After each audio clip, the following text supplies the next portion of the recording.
My name's Danny Diliberto, founder of Ladles of Love. It was founded back in 2014. Communities we work with are all over the peninsula, and we're working with 138 beneficiaries now. We've grown exponentially.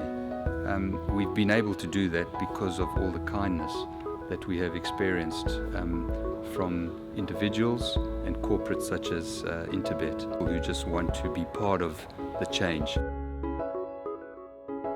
Race number 7, the penultimate race on the program. 10 past 4 is the time you need to get involved in those last double bets on the day. This is MR 76 handicap of the 1200 meter trip.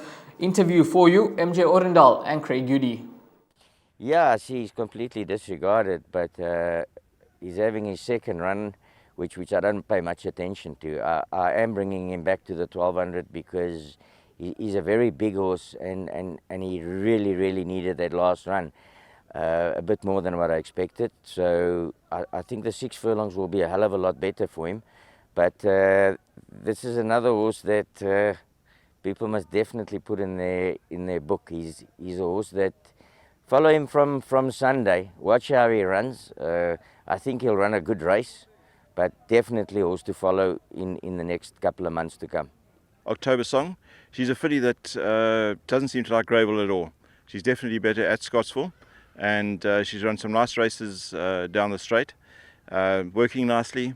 She is taking the cost. There's no other races for her, but another one to put back into your quartets. Some interesting comments coming through there from the trainers. Now, race 7, quite a competitive race over the 1200 meter trip, but for me, I like a bit of horse number 6, Northern Warrior, with Rachel Vinegar aboard for Michael Roberts. Now, last time out over the 1000 meter trip, the 1000 meter trip doesn't seem to suit this individual, even though he did have the blinkers back on that occasion. That was in soft going. I'm not quite sure whether he's at his best when the conditions are a bit soft or when we have a bit of underfoot conditions. I think he's a lot better on firm going. 1.5 kgs off the back once again. And if we have a look at that penultimate run behind Queenswood over the course and distance, he's got Queenswood absolutely stone cold at the weights. He's 3.5 kgs better off for 0.2 length beating, and he was the fastest to finish on that day. I think he's going to get a perfect toe into the race at 6-1 in the market. Despite it being a competitive lineup, I think Northern Warrior could just be worth a bet on the head from the Michael Roberts yard. He's course and distance suited. He has no issues with the distance at all, and I think he's going to go extremely close to getting that 4th career victory. There's obviously dangers.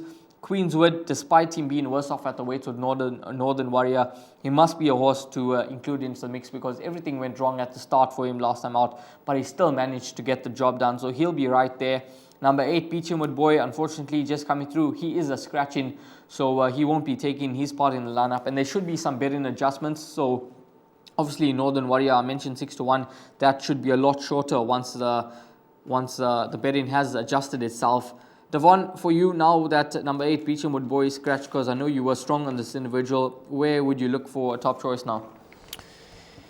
Yeah, that was one of my better bets on the card at around about 9-2 in the betting market, and that's now scratched. I like all of horses number 2, Quest for the Best, number 1, Tribute to You, and number 14, Music is Life, leaning towards 14, Music is Life. Some recent cracking form there, a very good second behind Mount Greylock on that occasion. I know that this one has, in the last start, drifted out in the betting market slightly, and I've been following this horse. And, you know, with the scratching now, I'll be throwing this into everything. It's a 3-year-old, lightly raced, and plenty of scope there. And this one only jumps from a wide draw, but I'm expecting a cracking effort from this one. And then if you look at a horse like number 2, Quest for the Best, holding solid form there, never far off the action lens-wise, as well as number 1, Tribute to You, that also ran behind Mount Greylock on that occasion, but I think there's more scope there, and Keegan DeMello aboard. I'm just looking at the betting market while I'm talking about this race, and there has been some slight betting support. I'm not too sure if that's been adjusted because of the scratching. Okay, I see that hasn't been removed yet. So there is slight betting support for number 1, Tribute to You. But yeah, a very tricky race for me, Raheel. I was quite strong on number 8, Beecham Wood Boy. And in the exotics now, I'm just going to be playing it a little bit wider. And maybe horse number 13, October Song. I know that she does meet the boys here, but she's a horse that has got the ability. And despite 61.5 kgs on the back, she'll be one doing her best work at the finish. And she could be a horse to include into the mix as well. And Hollywoodbets Scottsville is her best track. So race 7, a competitive lineup here, but I quite like the look of horse number 6, Northern Warrior, and Devon looking for horses like number 2, Quest for the Best, to include into the mix, along with number 14, Music is Life. Hi, I'm Trevor, the CEO of the same foundation. The donation we received from Interbase helped us in procuring vital, life-saving medical equipment and PPE for Tygerberg and Groote hospitals in the Western Cape. This was while the Western Cape was the epicenter of the pandemic. If you would like to get in touch or assist us in these projects, you can get hold of us on our website, which is www.samefoundation.org.za, Facebook and Instagram or LinkedIn.